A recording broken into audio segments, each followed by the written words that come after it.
is going to give us some closing remarks. But I do have to say that I feel like in covering what I do as the editor-in-chief of Edible Brooklyn, Brooklyn has some really progressive policies when it comes to plant-based eating and health, and there's only more to come. It's a huge opportunity, but I will let you speak for yourself. But thank you for joining us today. Yeah. Thank you.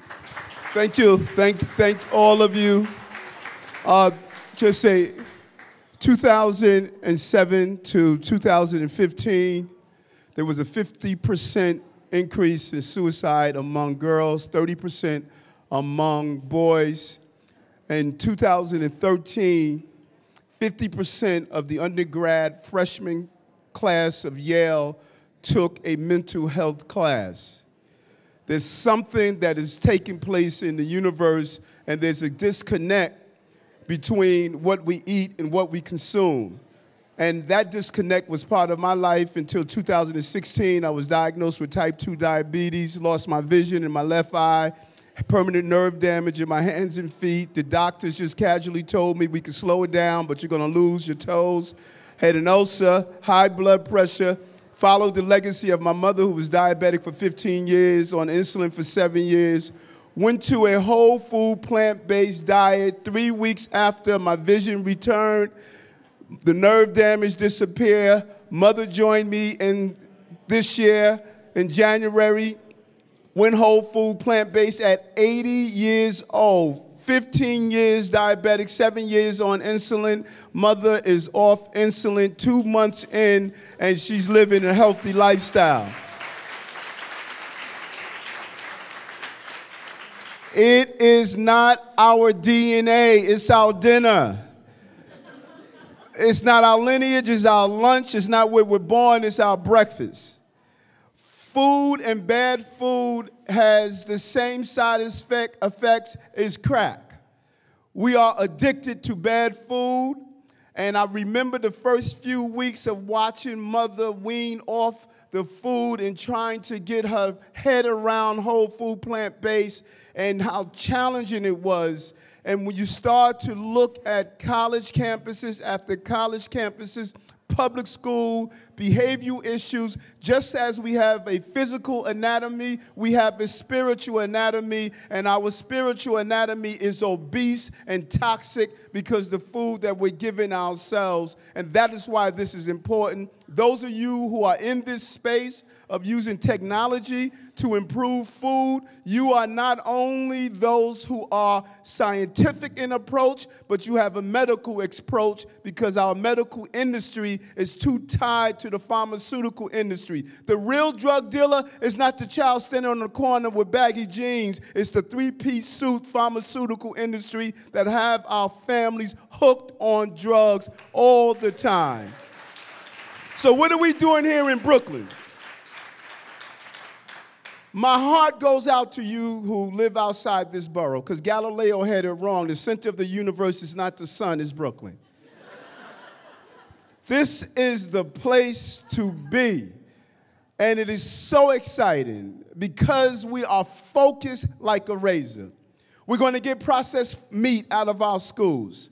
Our children are going to have healthy diets. We have 15 schools now here in the borough who are either doing meatless Mondays or going to a vegetarian, and eventually some are even going to a vegan menu.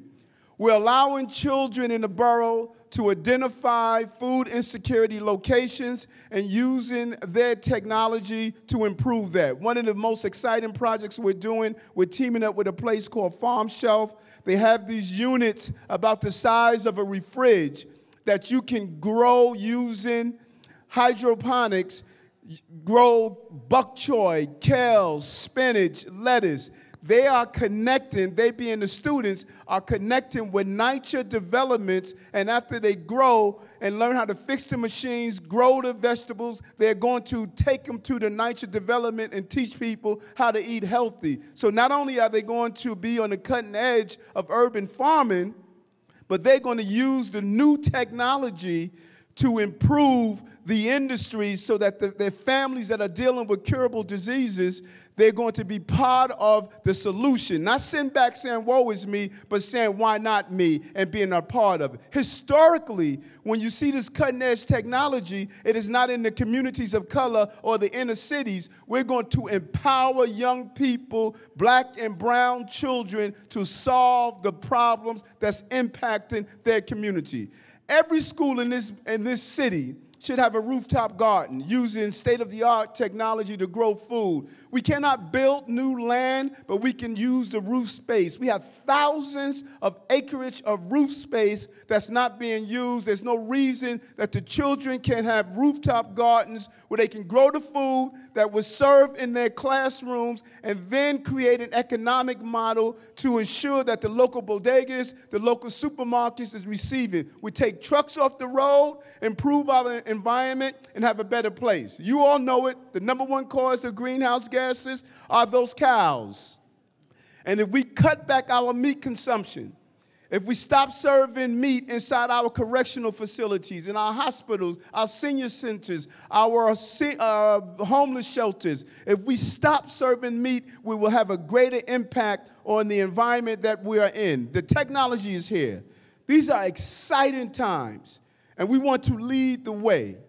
Here's my final message. I'm from the South, Alabama. My mother and father grew up in Alabama, Mobile, Alabama. I was down there. Every once in a while, I like to return there and act like I'm a farmer again. And the tractor trailer broke down. And I had to figure out how to move the hay to the other side. We have about 130 acreage there. And I took the motorcycle and hooked it up to the wagon and brought it across the field. And when I finished, I thought about it. I said, I learned how to do that from Cambodia. They don't have a lot of cars. They use these things called tuk-tuks. And it dawned on me, if we are going to settle and fix modern problems, we have to have modern solutions. And the rooms must not look like people who talk like us, walk like us, eat the same food, and came from the same areas. We have to break free of our comfort zone and experience the diversity of ideas and cultural understanding and upbringing. If the rooms to solve the food problems of tomorrow look like the ethnic breakdown of this room, we are in trouble. We must be diverse. If your solutions have the same people around the table, I don't care if they're all black or Chinese or Korean or Indonesian, if they all look the same, you're going to bring your same life experience, and you're never going to find a tut-tut that's going to make sure we have the food of the future in it tomorrow. We got to break free. The most challenging procedure that takes place on this globe is when a simple seed breaks free from the soil and pushes the soil apart and ensure a growth takes place. That is what we're up against, to break free of the comfort zone of inertia, of standing in those places that we are comfortable about. Every day I want healthy discomfort. I want to be around people who are going to inspire me to grow to the magnitude that I can with new ideas of how do we deal with the issue of food insecurity and allow people across the globe to do so. I challenge you to reach out as you move throughout this space that Edible Brooklyn has put together. Look and seek out someone who does not look like you. Engage with them and shake their hand and say, let's sit down and develop a relationship and friendship so I can learn from where you come from and how we can bring it together and create the inventions of tomorrow. That's what Brooklyn is about. 47% of Brooklynites speak a language other than English at home. Think about that. Someone needs to send Donald Trump that memo that we are going nowhere and diversity is going to rule this entire country for a long time to come. And with that diversity, we're going to find the ingenuity that is not only going to solve Brooklyn problems, New York problems, America problems, but the global problems. Thank you, and thank you, Edible Brooklyn.